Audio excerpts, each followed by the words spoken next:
Hello दोस्तों, नमस्कार। स्वागत है आपका हमारे यूट्यूब चैनल देवभूमि स्टडी पॉइंट में। आप सभी कैसे हैं मित्रों? मैं उम्मीद करता हूं आप सभी लोग स्वस्थ होंगे, मस्त होंगे तथा आपकी स्टडी काफ़ी ज़्यादा अच्छी चल रही होगी दोस्तों। साथियों, मैं आज आपके साथ डिस्कस करने वाला हूं उत्तराखंड व हिंदी पर आधारित मॉडल टेस्ट पेपर। और दोस्तों, आपके आगामी जितने भी उत्तराखंड के एग्जाम होने वाले हैं, आपके लिए ये मॉडल टेस्ट पेपर की सीरीज काफ़ी ज़्यादा महत्वपूर्ण रहेगी। दोस्तों, मैं इन सभी प्रश्नों के साथ साथ आपको इसमें एक्स्ट्रा फैक्ट्स भी बताऊंगा, जिससे कि आप लोगों को इन प्रश्नों से रिलेटेड कोई भी डाउट बाकी नहीं रह जाएगा। तो दोस्तों, अगर आप लोग अभी वीडियो पर आए हैं, वीडियो पर अंत तक बने रहिएगा, सभी प्रश्नों को अटेंड कीजिएगा दोस्तों। आपको आपके आगामी एग्जाम में हेल्प जरूर पहुंचाएंगे। दोस्तों, आपका ज़्यादा समय ना खराब करते हुए वीडियो को प्रारंभ करते हैं। लेकिन एक रिक्वेस्ट है दोस्तों आप सभी से कि अगर आप लोगों को कंटेंट और वीडियो इन्फॉर्मेटिव लगती है दोस्तों, तो वीडियो को लाइक करके चैनल को जरूर सब्सक्राइब कर लीजिएगा। प्रारंभ करते हैं दोस्तों। देशाभिमान में प्रयुक्त संधि का नाम क्या होगा? आपके ऑप्शन है गुण संधि, व्यंजन संधि, विसर्ग संधि या फिर दीर्घ संधि। दोस्तों, इसका बिल्कुल राइट आंसर हो जाएगा ऑप्शन डी। देशाभिमान शब्द में दोस्तों दीर्घ संधि मौजूद है।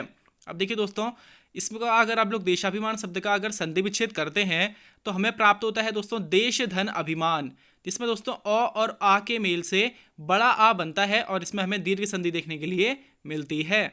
अगला प्रश्न हमारा, कौन सी रचना महादेवी वर्मा की नहीं है? आपके ऑप्शन है उर्वशी, पथ के साथी, स्मृति की रेखाएं या फिर यामा।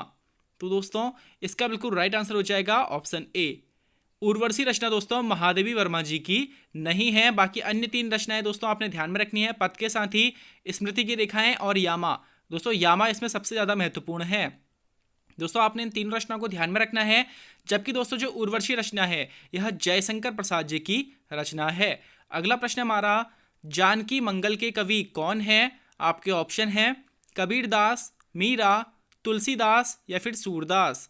तो दोस्तों, इसका बिल्कुल राइट आंसर हो जाएगा ऑप्शन सी।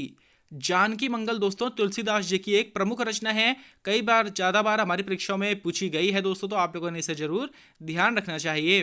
अगला प्रश्न हमारा, निम्न में कौन सा स्वर मूल स्वर नहीं है? आपके ऑप्शन है आई, री, ई या फिर ओ। तो दोस्तों, इसका बिल्कुल राइट आंसर हो जाएगा ऑप्शन ए। इसमें से जो दोस्तों अय है ना, वह हमारा मूल स्वर नहीं है। जबकि दोस्तों अ, ई और री यह हमारे मूल स्वर की श्रेणी में आते हैं। जबकि जो दोस्तों अय है हमारा, यह मूल स्वर की श्रेणी में ना आकर संयुक्त स्वर की श्रेणी में आता है। नेक्स्ट क्वेश्चन है हमारा, निम्न में से कौन सा शब्द हरि का पर्यायवाची नहीं है?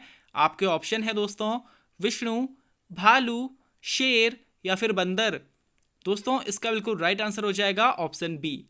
भालू शब्द दोस्तों ऐसा है जो कि हरि का पर्यायवाची नहीं है। बाकी दोस्तों विष्णु, शेर और बंदर हरि के पर्यायवाची होते हैं। आपने तीनों को ही ध्यान में रखना है।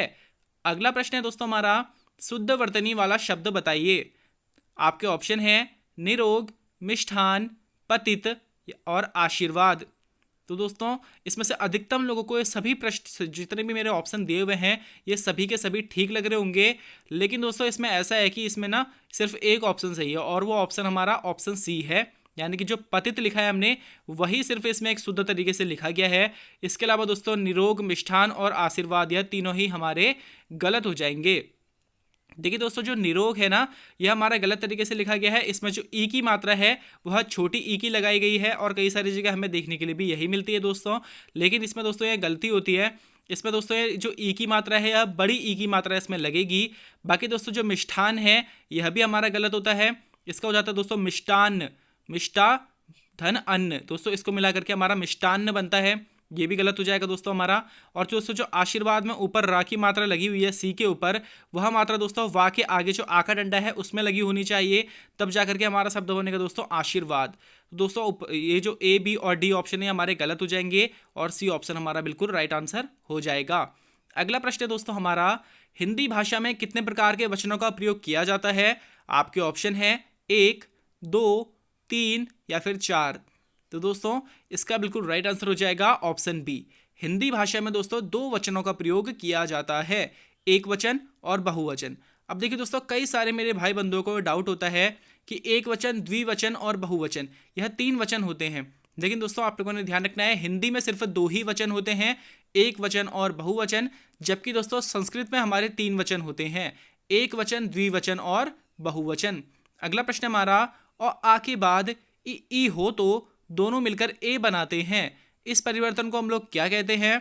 आपके ऑप्शन है गुण संधि, दीर्घ संधि, अयादि संधि या फिर यण संधि। तो दोस्तों इसका बिल्कुल राइट आंसर हो जाएगा ऑप्शन ए। और आ के बाद ई हो तो दोस्तों ये दोनों के दोनों मिलकर के हमारा ए का निर्माण करते हैं और इस परिवर्तन को हम लोग गुण संधि कहते हैं। देखिए दोस्तों, हमें गुण संधि में ए, ओ, अर ये 3 शब्द हमें देखने के लिए मिलते हैं गुण संधि में। नेक्स्ट क्वेश्चन हमारा, राष्ट्रीय हिंदी दिवस किस दिन मनाया जाता है? आपके ऑप्शन हैं 11 जून, 14 सितंबर, 14 अक्टूबर या फिर 10 जनवरी। दोस्तों बहुत ही बेसिक सा ये प्रश्न है, मैं उम्मीद करता हूँ आप सभी को ये प्रश्न बहुत ही आसानी से आ गया होगा। दोस्तों इसका बिल्कुल राइट आंसर हो जाएगा ऑप्शन बी। राष्ट्रीय हिंदी दिवस दोस्तों 14 सितंबर को मनाया जाता है। लेकिन दोस्तों कभी अगर आपसे पूछ लिया जाए कि विश्व हिंदी दिवस किस दिन मनाया जाता है, तो दोस्तों विश्व हिंदी दिवस 10 जनवरी को मनाया जाता है। अगला प्रश्न हमारा, शुद्ध वाक्य का चयन कीजिए। आपका पहला ऑप्शन है दोस्तों रोटी बच्चे को पकाकर खिलाओ, दूसरा है बच्चे को रोटी पकाकर खिलाओ, तीसरा है बच्चे को पकाकर रोटी खिलाओ और चौथा है पकाकर रोटी बच्चे को खिलाओ। देखिए दोस्तों इसका बिल्कुल राइट आंसर हो जाएगा ऑप्शन बी, बच्चे को रोटी पकाकर खिलाओ। दोस्तों इसमें हमारा शुद्ध वाक्य हो जाएगा। अगला प्रश्न हमारा, जो आभूषण सिर पर धारण किया जाए। दोस्तों इसमें आप लोगों को ना अनेक वाक्यों के लिए एक शब्द बताना है। तो दोस्तों जो आभूषण सिर पर धारण किया जाए उसे हम लोग क्या कहेंगे? आपके ऑप्शन है सिरमौर, शिरीष, शिशिर या फिर शीर्षस्थ। तो दोस्तों इसका बिल्कुल राइट आंसर हो जाएगा ऑप्शन डी, जो आभूषण सिर पर धारण किया जाए दोस्तों उसके लिए हमारा एक शब्द शीर्षस्थ हो जाएगा। अगला प्रश्न हमारा, उच्चारण का संधि विच्छेद क्या होगा? आपके ऑप्शन है उच्चाधन चारण, उच्च धन चरण, उच्चाधन रण या फिर इनमें से कोई नहीं। तो दोस्तों इसका बिल्कुल राइट आंसर हो जाएगा ऑप्शन डी, उच्चारण का शब्द का दोस्तों इसमें संधि विच्छेद कोई सा भी नहीं है। उच्चारण का संधि विच्छेद दोस्तों उत धन चारण होगा और जो दोस्तों तो होगा ना उसके नीचे हलंत लगा होगा, आप लोगों ने इसे भी ध्यान में रखना है। उत धन चारण उच्चारण का संधि विच्छेद होगा। अगला प्रश्न हमारा, निम्न में कौन सा तुर्की भाषा का शब्द है? आपके ऑप्शन है कैंची, कमरा, रिक्शा या फिर चाय। दोस्तों इसका बिल्कुल राइट आंसर हो जाएगा ऑप्शन ए। इन चारों शब्दों में से दोस्तों कैंची ऐसा शब्द है जो तुर्की भाषा का शब्द है। बाकी दोस्तों जो कमरा शब्द है यह हमारा पुर्तगाली शब्द है, रिक्शा दोस्तों जापानी शब्द है, चाय हमारा चीनी शब्द है। आप लोगों ने चारों को ही ध्यान में रखना है। अगला प्रश्न हमारा, अंधा क्या चाहे दो आंखें। लोकोक्ति का अर्थ है, आपका ऑप्शन है बिना पैसे की वस्तु को प्राप्त करना, किसी वस्तु को प्राप्त करना, मेहनत करके किसी वस्तु को प्राप्त करना या फिर आदमी वही चाहता है जिसकी उसे अधिक आवश्यकता होती है। तो दोस्तों मैं उम्मीद करता हूँ आप सभी लोगों ने अपना अपना आंसर लगा लिया होगा। इसका बिल्कुल राइट आंसर हो जाएगा दोस्तों ऑप्शन डी। दोस्तों अंधा क्या चाहे दो आंखें, लोकोक्ति का अर्थ है आदमी वही चाहता है जिसकी उसे अधिक आवश्यकता होती है। अगला प्रश्न हमारा, निम्न में से स्त्रीलिंग शब्द है। आपके ऑप्शन है आच्छादन, आज्ञा, मातृत्व या फिर आदेश। तो दोस्तों इसका बिल्कुल राइट आंसर हो जाएगा ऑप्शन बी।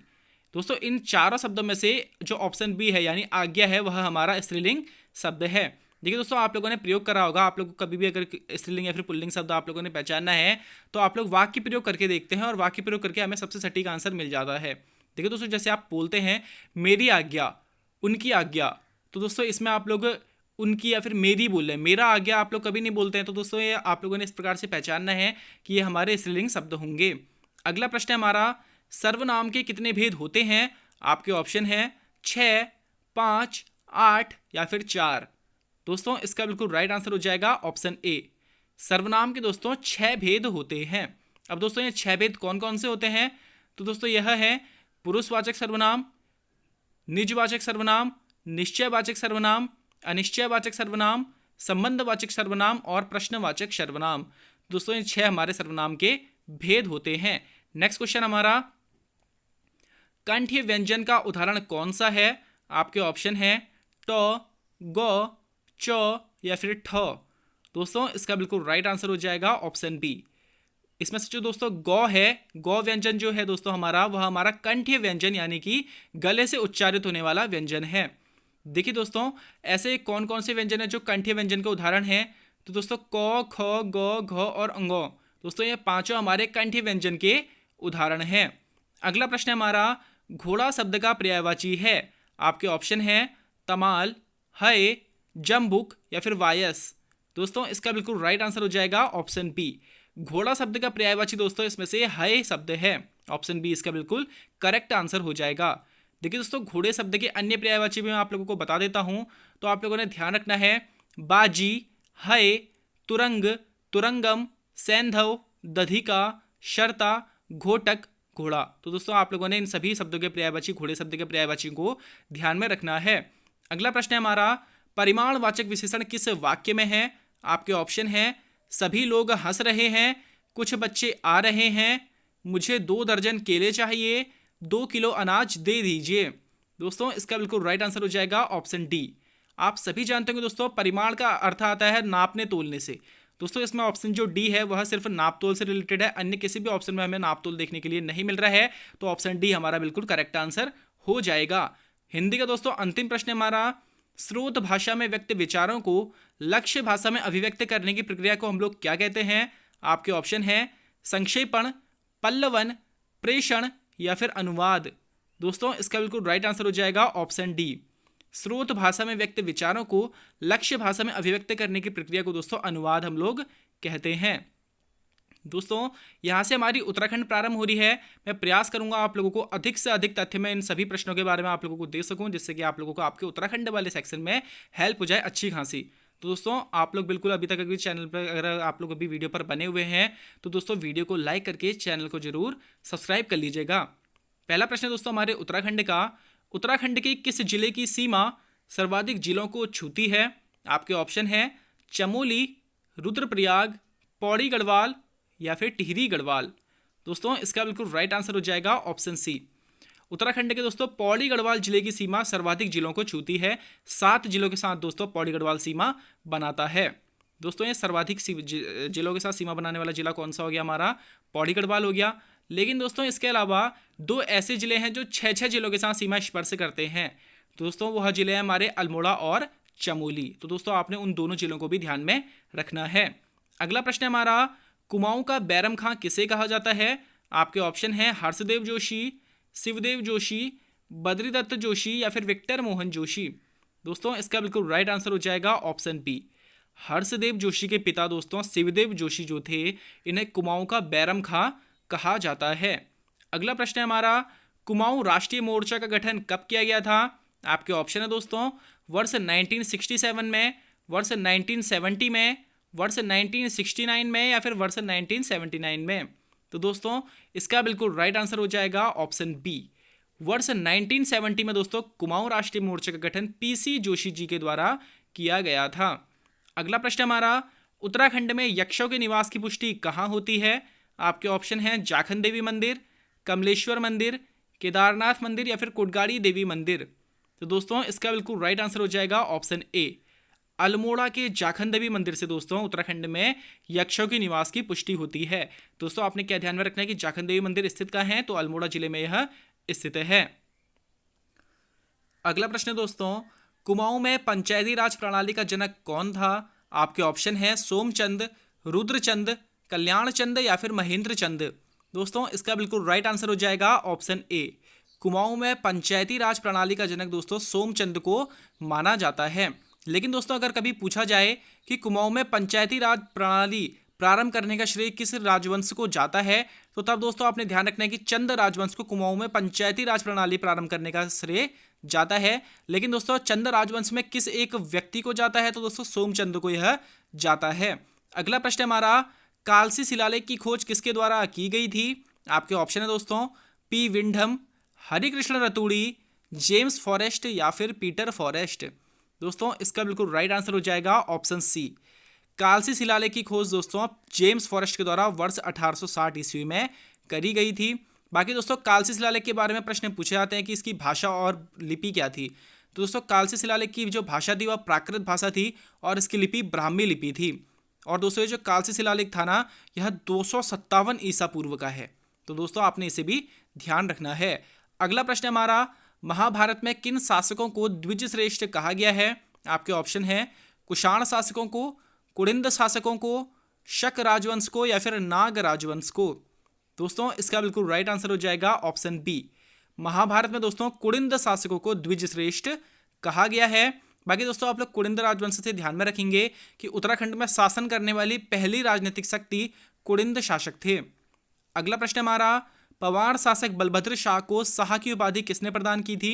आपके ऑप्शन है फिरोज शाह तुगलक, शेरशाह सूरी, अकबर ने या फिर बहलोल लोदी ने।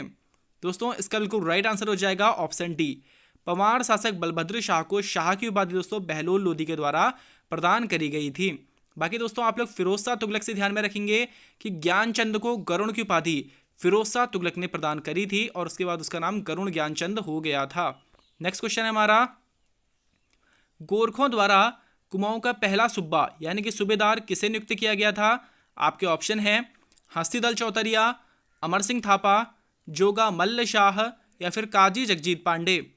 दोस्तों इसका बिल्कुल राइट आंसर हो जाएगा ऑप्शन सी। गोरखों द्वारा दोस्तों कुमाऊं का पहला सूबा यानी कि सूबेदार जोगा मल्ल शाह को नियुक्त किया गया था। आप सभी जानते होंगे दोस्तों कि गोरखों के द्वारा कुमाऊं में वर्ष 1790 में आक्रमण किया गया था और उस आक्रमण को के बाद जब दोस्तों उन्होंने कुमाऊं पर कब्जा कर लिया था, उसके बाद उन्होंने कुमाऊं का पहला सूबा जोगा मल्ल शाह को नियुक्त किया था। अगला प्रश्न हमारा, गढ़वाल पेंटिंग्स नामक प्रसिद्ध कृति किसकी है? आपके ऑप्शन है हरगोविंद पंत, मोहन सिंह मेहता, प्रयागदत्त पंत या फिर बैरिस्टर मुकुंदीलाल। दोस्तों इसका बिल्कुल राइट आंसर हो जाएगा ऑप्शन डी। गढ़वाल पेंटिंग्स नामक दोस्तों प्रसिद्ध कृति बैरिस्टर मुकुंदीलाल जी के द्वारा वर्ष 1969 में प्रकाशित करी गई थी। और दोस्तों यह प्रश्न पूछा जाता है कि मौलाराम के चित्रों को दुनिया के सामने लाने का श्रेय किसे जाता है? दोस्तों बैरिस्टर मुकुंदीलाल को गढ़वाल पेंटिंग्स के जरिए मौलाराम के चित्रों को दुनिया के सामने लाने का श्रेय जाता है। अगला प्रश्न हमारा, राज्य की सर्वाधिक लंबी 4 नदियां क्रमशः हैं। दोस्तों राज्य की सबसे बड़ी 4 नदियां कौन कौन सी हैं? आपके 4 ऑप्शन हैं। आप सभी लोगों ने अपना अपना आंसर लगा लिया होगा दोस्तों। इसका बिल्कुल राइट आंसर हो जाएगा ऑप्शन डी। दोस्तों जो काली नदी, भागीरथी नदी, अलकनंदा और पश्चिमी रामगंगा है, यह हमारे राज्य की सर्वाधिक लंबी 4 नदियां हैं। दोस्तों बात करी जाए सबसे पहले काली नदी की, दोस्तों ये उत्तराखंड की सबसे लंबी नदी है, 252 किलोमीटर इसकी कुल लंबाई है। उसके बाद दोस्तों भागीरथी नदी 205 किलोमीटर लंबाई वाली है। अलकनंदा नदी दोस्तों 195 किलोमीटर की लंबाई वाली है और पश्चिमी रामगंगा 155 किलोमीटर की लंबाई के साथ उत्तराखंड राज्य की सर्वाधिक 4 लंबी नदियां यहां पर हमारी हो गई हैं। अगला प्रश्न है, उत्तराखंड का सबसे गहरा ताल कौन सा है? आपके ऑप्शन है दोस्तों नौकुचिया ताल, भीमताल, सहस्त्रताल या फिर रूपकुंड ताल। तो दोस्तों इसका बिल्कुल राइट आंसर हो जाएगा ऑप्शन ए। उत्तराखंड व कुमाऊं का सबसे गहरा ताल दोस्तों नौकुचिया ताल है। आप लोगों ने इसे ध्यान में रखना है। बाकी दोस्तों भीमताल के बारे में आप लोग ध्यान रखेंगे कि कुमाऊं क्षेत्र का सबसे बड़ा ताल भीमताल है। और सहस्त्रताल से आप लोग ध्यान रखेंगे दोस्तों कि गढ़वाल क्षेत्र का सबसे बड़ा और गहरा ताल सहस्त्रताल है। आगे बढ़ते हैं दोस्तों, राज्य में कुल कितने भूकंपमापी केंद्र हैं? आप लोगों ने बताना है। आपके ऑप्शन है दोस्तों 4, 3, 2, 1। तो दोस्तों इसका बिल्कुल राइट आंसर हो जाएगा ऑप्शन बी। राज्य में दोस्तों कुल 3 भूकंपमापी यानी कि सिस्मिक केंद्र मौजूद हैं। ये दोस्तों ये आपने ध्यान रखना है देहरादून में है और इसके अलावा टिहरी गढ़वाल में है और दोस्तों साथ में ही आपका ये गरुड़ गंगा चमोली में स्थित है। अगला प्रश्न है हमारा, राज्य का सबसे पुराना वन्यजीव विहार कौन सा है? आपके ऑप्शन है अस्कोट वन्यजीव विहार, गोविंद वन्यजीव विहार, केदारनाथ वन्यजीव विहार या फिर विंसर वन्यजीव विहार। तो दोस्तों इसका बिल्कुल राइट आंसर हो जाएगा ऑप्शन बी। गोविंद वन्यजीव विहार दोस्तों राज्य का सबसे पुराना वन्यजीव विहार है, जिसकी स्थापना दोस्तों वर्ष 1955 में उत्तरकाशी जिले में करी गई थी। अगला प्रश्न है हमारा, झपटो छीनो आंदोलन की शुरुआत कब हुई थी? आपके ऑप्शन है वर्ष 1994 में, वर्ष 1998 में, वर्ष 2002 में या फिर वर्ष 2008 में। तो दोस्तों इसका बिल्कुल राइट आंसर हो जाएगा ऑप्शन बी।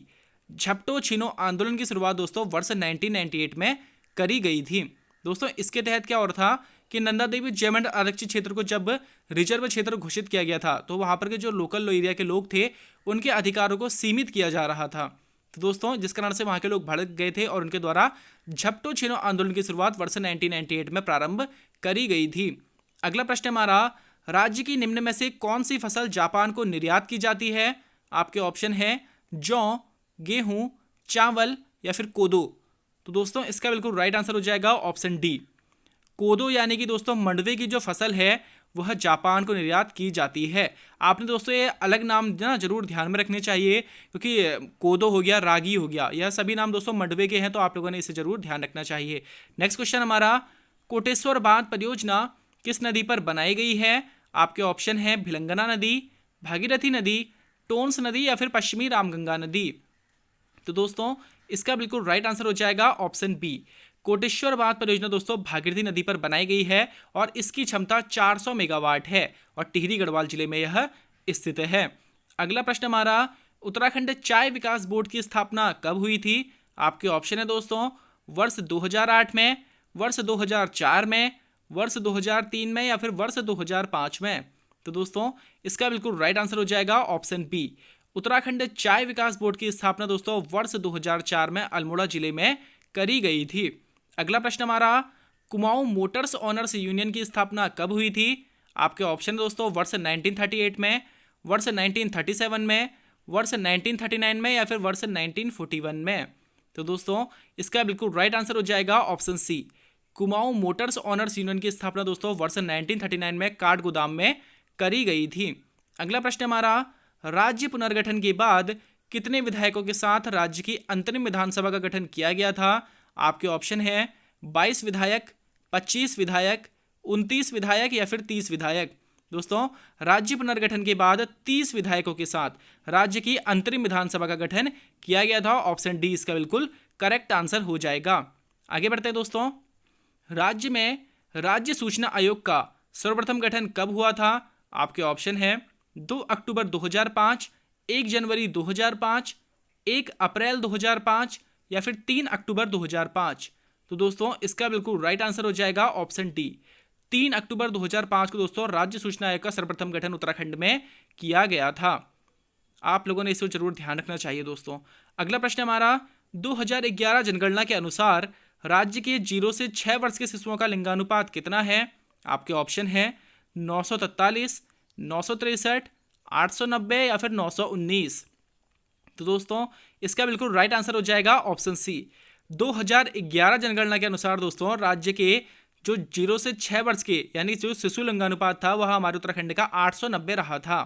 दोस्तों आप लोगों ने इसे ध्यान में रखना है। साथ ही साथ में अगर आपसे पूछा जाए कि शिशु लिंगानुपात तो हमारे उत्तराखंड का 890 था, लेकिन दोस्तों उत्तराखंड का लिंगानुपात कितना था? तो दोस्तों उत्तराखंड का लिंगानुपात हमारा 963 रहा था। आप लोगों ने दोनों को ही ध्यान में रखना है। अगला प्रश्न है हमारा, निम्न में कौन सा गीत पेड़ के नीचे बैठकर गाया जाता है? आपके ऑप्शन है चौफुला गीत, बाजूबंद गीत, झुमैलो गीत या फिर छोपती गीत।